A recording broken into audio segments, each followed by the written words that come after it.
టార్చరే. So అక్కడికక్కడ మరి ఒక దగ్గర ప్రమాదవశాత్తు అగ్ని ప్రమాదం అయితే అక్కడికి పోడు, తర్వాత ఎస్ఎల్బీసీలో 8 మంది చనిపోయిందంటే అక్కడికి పోడు, ఒక్క రైతు కుటుంబాన్ని సందర్శించరు, స్థానిక ఎమ్మెల్యేలు మంత్రులు కొనుగోలు కేంద్రాలను సందర్శించడం లేదు. తర్వాత ఏ ఒక్క గ్రామ సభ పెట్టి ఇందిరమ్మ ఇల్లు ఇవ్వాలంటే ఇక్కడ కూడా గ్రామ సభ పెట్టింది లేదు. ఇట్లా చెప్పుకుంటూ పోతే అనేక రకాలుగా ఇవాళ మరి రేవంత్ ప్రభుత్వం అక్కడ ఆయన ఉన్న దగ్గర ఏం లేవని చేతులు ఎత్తేస్తే స్థానిక ఎమ్మెల్యే కడేశ్వరుడు మాత్రం మొత్తం నేనే చేస్తానా, రాజయ్య మాత్రం గణపూర్ ఏం చేయలేదని అంటున్నాను. ఇప్పటికి అనేక సార్లు ఏ మండలమా ఏ ఊరా ఒక ఊరికి పోయి నేను చర్చకు సిద్ధం, నువ్వెంచుకున్న ఊరే, నీ కార్యకర్తల మధ్యలో నీ నాయకుల మధ్యలో నువ్వు ఏ ఊరాన్ని ఎంచుకో. గత 10 సంవత్సరాలు నేను ఎమ్మెల్యేగా ఉన్నా, నేనేం చేసినా నువ్వు అభివృద్ధి పేరు మీద ఇవాళ కాంగ్రెస్ పోయినావు కదా, నువ్వేం చేసినావు. ప్రతి ఊర్లో రచ్చబండ లేదా బొడ్రాయి, ప్రతి ఊర్లో ఇవాళ పండుగలు చేసుకుంటారు, బొడ్రాయి పండుగలు, దుర్గమ్మ పండుగలు జరుగుతున్నాయి. దుర్గమ్మ గుడి దగ్గర అయినా పర్లే, బొడ్రాయి దగ్గర అయినా పర్లే, ప్రతి ఊర్లో నేను చర్చకు సిద్ధం. నువ్వేం చేసినావు, నేనేం చేసినావు. రఘునాథ్ పెళ్లి అంటే ఒక 10 సంవత్సరాల కింద రఘునాథ్ పెళ్లి నుంచి ఎవరైనా అమెరికాకో ఆస్ట్రేలియాకో లండన్ పోయి వస్తే ఇప్పుడు గుర్తుపట్టనంత మార్పు కనబడుతూ ఉన్నది. నేషనల్ హైవే వచ్చింది, నిడిగొండ దగ్గర నుంచి మొదలు కొడితే దాని అవతల కళ్యాణ్ కంచెలు మొదలు పెడితే మనం మొత్తం కలితే 69 కిలోమీటర్లలో చాలా ప్రాంతం ఇవాళ రఘునాథ్ పెళ్లి ఉన్నది. రియల్ ఎస్టేట్ డెవలప్ అయింది. అనేక సార్లు నేషనల్ అథారిటీ వాళ్ళతోటి మరి కూర్చొని రోడ్డు ప్రణాళిక సిద్ధం చేసుకుంటే 5-10 లక్షలు ఉన్న భూములు ఇవాళ 5 కోట్ల నుండి 10 కోట్ల వరకు ధరలు పెరిగినాయి. అంటే ఎందుకు పెరిగినాయి? అందుబాటులో నీళ్లున్నాయి, అవసరం ఉన్న కరెంటు ఉన్నది, తర్వాత భూములు దొరుకుతూ ఉన్నాయి, రెవెన్యూగా రోడ్స్ ఉన్నాయి.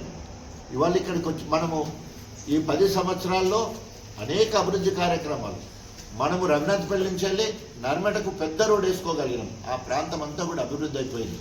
అదేవిధంగా మనము కంచంపల్లి పోయే దగ్గర బ్రిడ్జ్ చేసుకోగలిగినాం. తర్వాత ఎన్నో ఏళ్ల నుండి ఎదురు చూసిన పిట్టలూరుగూడెం కాంచెల్లి దాదాపు డీకే తండ వరకు, అంటే మనకు బాంజిపేట నుంచి వెళ్ళి కుందారం తర్వాత డీకే తండ వరకు రోడ్ వేసుకోగలిగాం.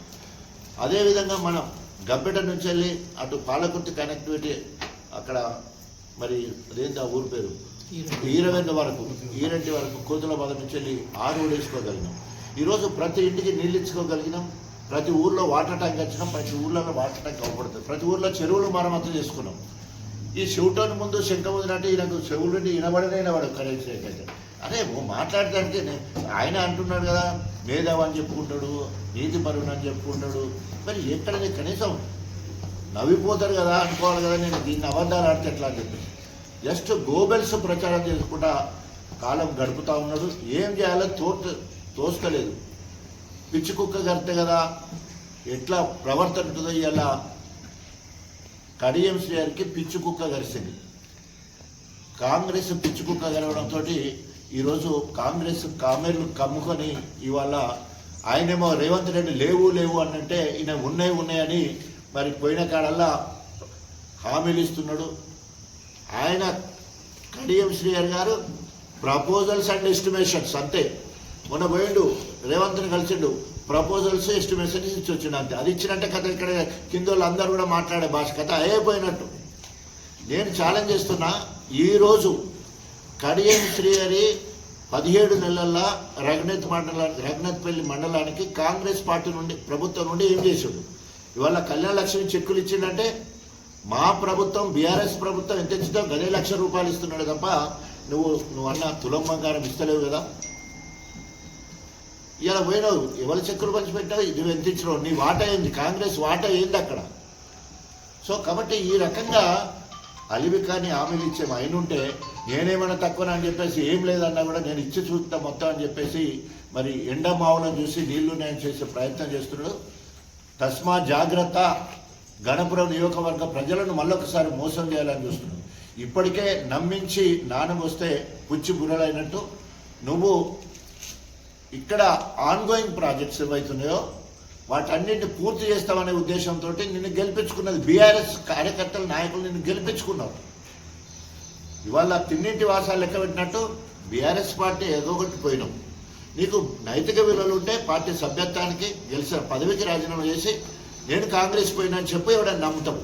నేను కాంగ్రెస్ పార్టీ నుండి గెలిస్తే తెలంగాణ రాష్ట్ర సాధన కోసం ప్రజల మనోభావాలను అర్థం చేసుకొని కాంగ్రెస్ పార్టీకి ఎమ్మెల్యే పదవికి రాజీనామా చేసి తెలంగాణ జెండా పట్టుకొని తెలంగాణ సాధన కోసం నేను పోతానని చెప్పినప్పుడు ప్రజలందరూ కూడా నాకు బ్రహ్మరథం పట్టేది.